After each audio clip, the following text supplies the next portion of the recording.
Welcome to the Thriving in Her Purpose podcast with Krystle Austin, life coach, counselor, author, and speaker.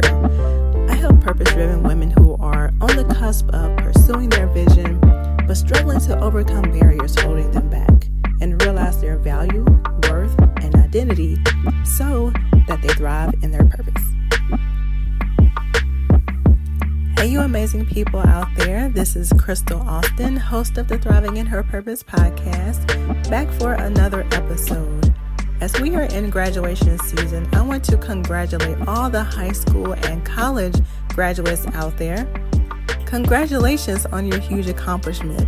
Whatever level you are on, it took a lot of hard work. So take the time to acknowledge yourself as well. Celebrate yourself and how God has blessed you to reach this point.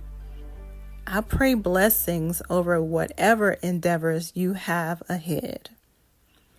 I believe what I'm speaking about today will help us, including you, along your journey as you are in a transition and maybe exploring what's next for you. Many times we can be free, but still under bondage. Sometimes we are comfortable in our bondage. We don't see it as loving our bondage, but we sometimes stay there as if we do love it. Need an example? Here's one.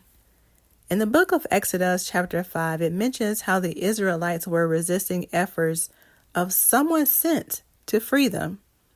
Moses, he came to be a deliverer of them from slavery. As Pharaoh was stubborn in his freeing the Israelites, he made it even worse for them. Moses was persistent in his message from God to free the Israelites. As things got harder for them, they got angry at Moses, and they were concerned about the reaction of the taskmasters. They were not thinking, man, someone is here and has a plan to help us and lead us out of this slavery. What can I do to help this movement? Instead, many of them had grown accustomed to their bondage. Their freedom meant that Pharaoh would get angry, that those they have served would attack them. Their freedom from slavery was not worth the hardships they would face. Sometimes freedom means we will have to face challenges first before obtaining that freedom. Let me ask you, what is holding you bondage?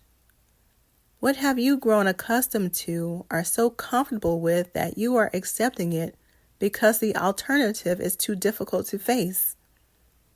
Is it fear? Fear of the unknown? Is it your insecurities? The expectations of others? Your need to be comfortable? Or is it familiarity? A friendship? A relationship? Or a certain lifestyle that you are fighting to keep, but you know it's not what God wants? The Israelites did not like Moses interrupting their comfort zone, what they have always known. They had been slaves in Egypt for 400 years. For the people at that time, that's all they have known. Their bondage was, in a sense, secure, safe. It was predictable. Not much risk was required. They knew what they had to do to survive. Have you grown accustomed in your bondage? Do you fear change more than you fear God? How many of us say things to ourselves like, I'm not going to write that book, start that business, take that new job opportunity, move to a different place, join that ministry team, go for that graduate degree, apply for that job, invest in this program, because the risk is just too high. What we have to remember is that if we believe God is in it, we will not fail. We are to move in obedience. That doesn't mean the road will be easy. It may be uncomfortable, painful, hurtful, scary along the way, but we have to trust that God is walking this out with us. The uncomfortable part is temporary. On the other side is the promise. Many of us know this Bible story and further how the Israelites wandered in the wilderness for 40 years before they reached the promised land, which shouldn't have taken that long. But because of their disobedience, it took way longer than it should have.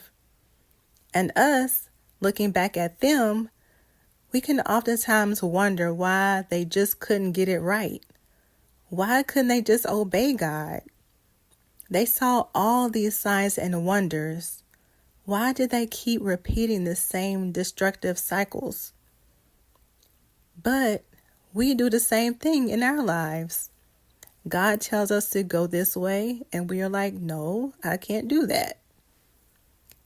We put more belief in others' expectations of us, our comfort, what we are used to, and what we believe we are capable of.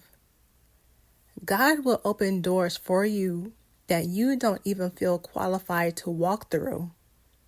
He will mold you into who you need to be to fulfill the task. But it takes trust and obedience.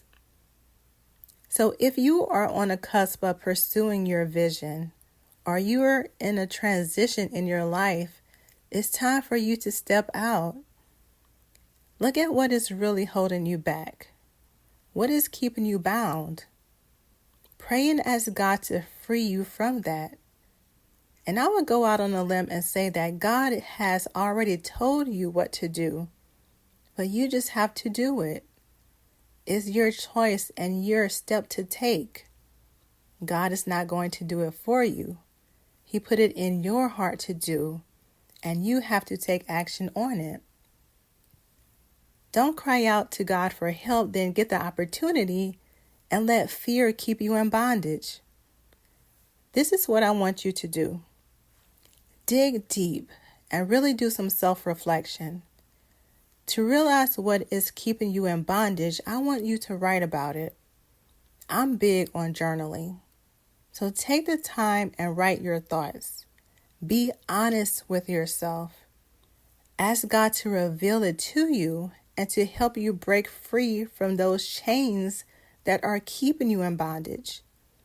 Then you will begin to fulfill what God has for you to do.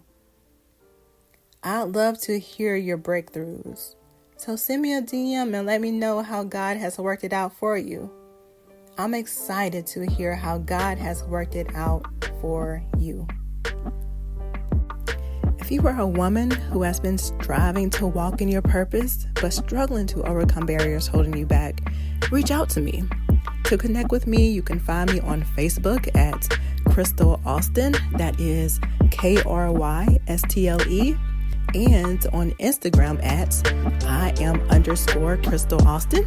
Send me a DM if you want to chat or discuss more about working with me. I'd love to hear from you.